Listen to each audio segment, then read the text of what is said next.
we're going to do a little bit of U.S. men's national team talk.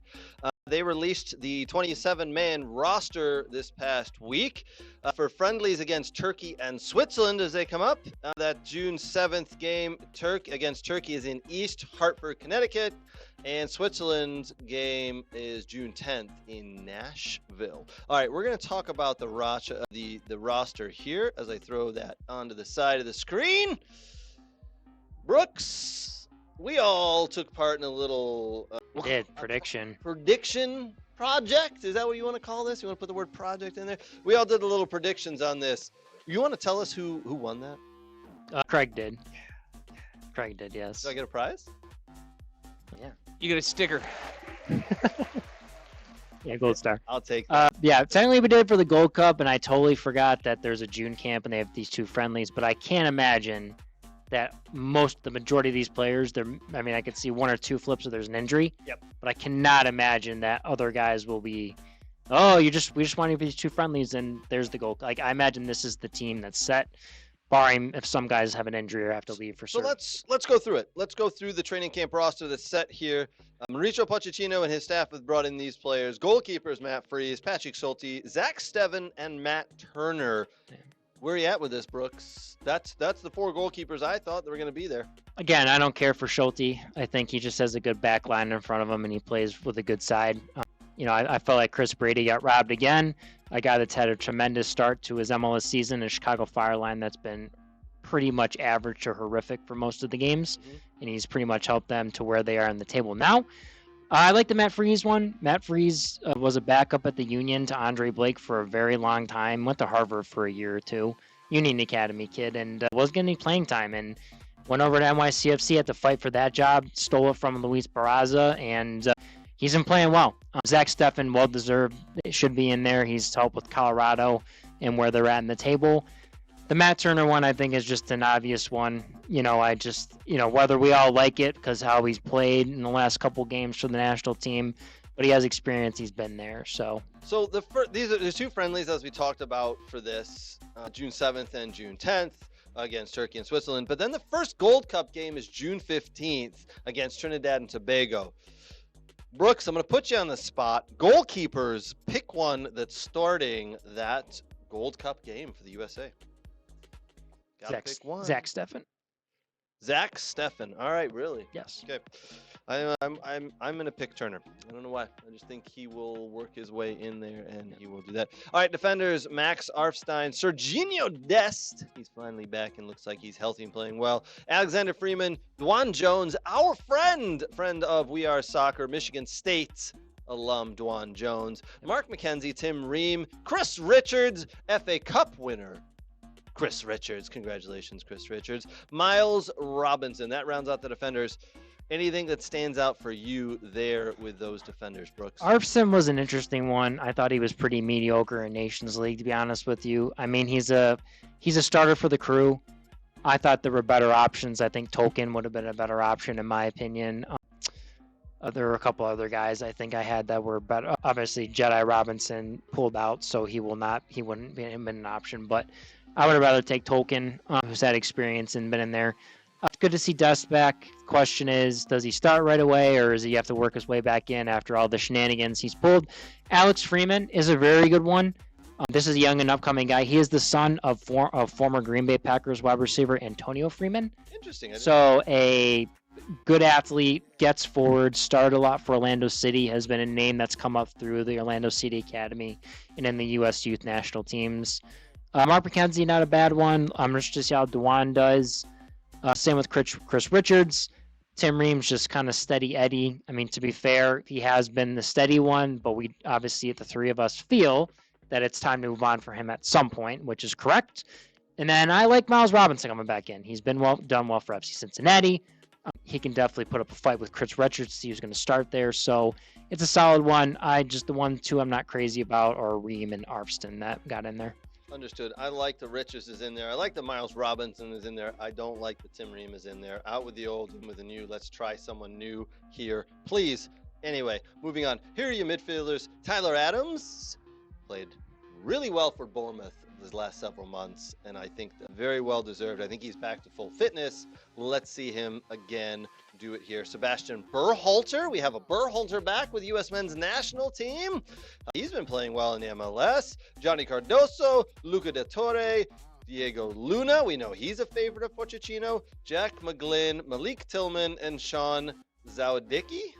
Zawadzki. I don't know much about him. I'll be very honest. Played at Georgetown. What stands out? I like Tyler Adams. I like that Berhalter's been brought in, by the way. He's been playing well, and I like that Pochettino and the staff is showing that they're willing to bring people like that in. Diego Luna is a favorite of mine. I love the way he plays the game. Yeah. What stands out for you here, Brooks? I don't care for Luca de la Torre. I don't know why. It was like the last two he wasn't in. He makes the move to MLS. Cardoso's been linked with Tottenham and a billion other clubs. Atletico Madrid, the next one. I don't think he's going to move it. I don't think he'll go anywhere. I think he's pretty bang on average. He's just one of those Americans. Rumors go around and spread. Adams is a good one. I like Berhalter. He offers something a lot different. He's been doing extremely well for Vancouver, being a box-to-box midfielder. Scoring some goals, too. Particularly one that can score goals. And that's what, in my opinion, the team lacks is... Diego Luna was one, but Jack McGlynn usually sits deeper. Malik Tillman's probably an inverted winger 10, but he's done well, extremely well for PSV, so I'm extremely interested to see how he does in this Gold Cup. Zawadzki is going to be more of your defensive mid. He can play center back. He can play in multiple different positions, but he's going to hold. So Berhalter gives you something more going forward into the box, which is what the U.S. men's national team, I think, need because they have too many similar guys in certain positions. So ones to watch out for me, Berhalter, and then I'm excited to see Tillman, Luna, and then also Jack McGlynn. Cool. All right, forwards coming in for the U.S. men's national team. Again, they have 2 friendlies, and then they start their Gold Cup campaign June 15th against Trinidad and Tobago. Here are your forwards: Brendan Aronson, Patrick Agyemang. I always say his name wrong. Agyemang. I always say that wrong. I don't know why. Florian Balogun back in the squad. Damian Downs, Quinn Sullivan, Brian White, and Haji Wright back in. Not quite the goal-scoring prowess that we're used to seeing from the forward line, in my opinion, for the U.S. team. I'm not a huge fan of the forwards here, but your thoughts, Mr. Brooks? Well, obviously you had a Sargent, Pulisic, not coming. So there's 3 right off the bat, right. Where you would have dropped 3 of them and maybe. Explain to the viewers why a couple of those players aren't coming. The club's not releasing them. There's a FIFA Club World Cup that's going on. A couple of them are there. Maybe injuries. Is this just something the players feel like it's coming to the end of the season and need a little bit of break before they jump back in? Well, can I just finish the forwards and then we can move to that? Is that okay? Yeah, okay. That's the majority of why the guys aren't there. That's the majority reason why. So Aronson's an interesting one. He's done well for Leeds. I'm curious to see if they play him more as a 10 or a midfielder or if they play him wide as a winger. Agyemang has scored some goals for Charlotte. He's a big target.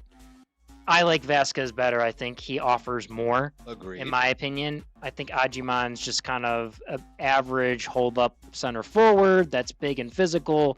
Yes, he scored a couple big goals. I don't think he offers much different. I like Brian White and Balogun much better than him with their creativity and movement off the ball. I think they give better options there if we're going to get wide and whipping crosses. Quinn Sullivan is a wide player, but he can play in the midfield. He's done well. He scored a great goal against Inter Miami last night. I think it's an opportunity for Quinn. There's been rumors he's going to go overseas to Germany or Austria or a couple of those leagues over there. He's been rumored. Damian Downs is an interesting one. Nate's a big one, FC Augsburg guy. I think that's one that we want to see a young guy in the mix to see what he can do at 20 years old. I think that's important. Haji Wright's been scoring goals, so I get it for Coventry City. I guess the question is this: does Balogun want to take back because he was injured for a while. He scored some goals at the end there was it Monaco he plays for, I believe? Correct. So we'll see what happens there. I think Brian White, in my opinion, is the best center forward in form right now. Okay. Maybe next to Haji Wright, but yep. Brian White offers something different, I think. And as we said, a bunch of players not in the squad here due to various reasons, FIFA Club World Cup, injuries, or clubs not releasing them for various reasons. Yeah, some just want to rest. And let's move on to that. So let's open this to all of us here. What do you guys think? Do you like? Obviously, the Club World Cup, it is what it is, right? Juventus want to win. McKennie and Way are there. They want to win it. They want extra money to go buy players, because as you advance, you get more money. Reina is going to play with Dortmund, so they're going to bring their squad. What do we think about Sargent, Jedi Robinson, Pulisic wanting to take a rest? Do we like it or no? I mean, listen, they've all had long, arduous seasons, and the amount of games that players play these days, I can understand that. But it's also an honor to get called up and put on the national team shirt. So I'm a little conflicted because let's just say if any players from my club got called up, when they do get called up, I say, hey, please decline it. I want you playing for my club. I don't want you playing for whatever nation you belong to. But it is an honor to do that, so to get called up and put on the shirt and play. I don't know. I really don't know. I can see both sides of it. I'm okay with them missing. I would like to see them in the pitch. Call me selfish. I'd love to see them playing because those are some of the best players we have. But I can understand why they would like to miss. Well, I still think they're all going to be called in as soon as they go to the group stage, or out of the group stage. Out of the group Next stage. one. You can reconfigure your lineup, your players, and I think they're just getting a temporary reprieve or temporary break. And I think Probably. easily see 4 or 5 of those guys all in as soon as they get to where it counts, which is the knockout. So the rule is that 60-player roster, you can only call players in from that 60-man roster, and none of them are listed. Oh, they weren't even Pulisic listed? was. No. Oh. Maybe he is. He might be, and he might. So he's the one, but I know McKennie and Weah were not listed on there. That's because they're doing FIFA Club. And right now. Yeah. But I think Pulisic is, and so that could be a possibility. Right, And, so- yeah. Mhm. Those guys weren't allowed to join because of the FIFA World Cup. Well, the Which- club Club said World no. Cup. The club said no, Yes. so they just left him off the 60-man roster. So Yep. whose fault's that? Oh, yeah, that's not on the players. That's on the club. That's on Right, the club, that's on the- 100%. No, And- it's not even on the club. It's on FIFA. Well, I mean, it's the club to release them. The club have games, so it's on them. The club always have to release players. They don't have to release anyone.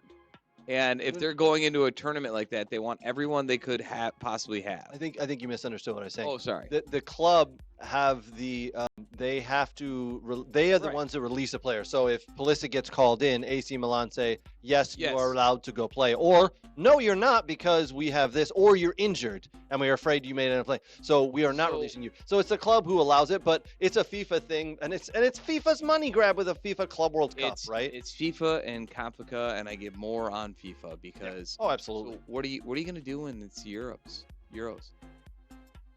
These players are going to be dropping like flies, man, with injuries. And that's they all. The only thing that's happened is they fast tracked the issue that's going to happen in a few years with women's Euros, and these other clubs won't then release their players Yep. because there's a huge prize packet here to win. Yep, 25 million or something like that in Yep. prize money to be handed out. So this is, I don't blame the players that No. weren't released. And I think the guys like Pulisic, who was originally part of the 60-man, I think he'll be brought back in. If possible. He could, yeah, for there was a stat in ESPN that Hercules Gomez showed. It was like combined with his minutes, because he was hurt a little bit this year. He went through injuries at AC Milan. January-ish, yep. But combined minutes, he had about 4,000. He compared that with like Lamine Yamal and some of the other. There's 3 other superstars they compared to. I mean, they have between 4,000 and 5,000 minutes played via their club plus the national team stuff they had this year.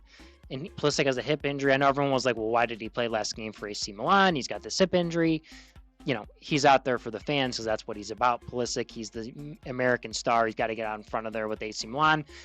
I'm fine with him just resting with Jedi and Sargent doing it because the next summer is the most important summer, and you want to be healthy. Yep. And I think with this 27-man roster plus the other players you can choose from in the preliminary 60-man roster, we need to find other guys that can step up and wear the big boy pants when needed. Well, that's a chance for the staff, Mauricio Pochettino and his staff, to take a look at some of these guys and say, who's our next guy? Who's our next leader? Is there a leader here? We're a year away, fellas, Crazy. from the World Cup. We're Did you- just over a year away. Did you hear his comment about the people he brought in? No, what's He that? said, we're not here to play golf or visit your families or hang out with your friends. We're here to work and play matches. Is that Pochettino? Yeah. That's a great comment. Jab? Is that a jab at Pulisic because he was playing I don't golf know. last time he was in camp? I don't know. I think that's a jab at Pulisic. That's horrible. I think it's a comment said to probably a few of those guys. I think it's a few of them. I mean, he Yeah. had issues. He had issues with the Nations League. He had issues with players. Welcome to being a club coach who's jumped into international game and he don't understand what goes on. These guys come away and it's a little time to see their friends and do some on the downtime, play some golf. But it's not wrong because a lot of the, you listen to the podcast, the Lawlesses, the Howards, the Donovans, like where is this so-called with Berhalter? We're getting the boys back together and it's all for the national team. And, this is Pochettino's like, you want to be here? Be here. It's football focused. And Michael Bradley was always focused there. So was Donovan. So was Howard. They talk about it all the time. You're there to play football and play for your country. Take your vacation time and do it some other time. There is downtime though, right? Like there is some downtime when you are in a camp for a week. There's a day off, right? There is, and I get it. You want to go do that? That's fine. But I think Pochettino's saying you better be all in here because we got to do well with this World Cup being here in America next year, and all the national team veterans feel that way. The men's national team guys do, and they know they will get ripped to shreds if they do not advance in far enough in the World Cup next year. I think Pochettino knows that, right? He knows they got to advance and get to a good stage of the World Cup.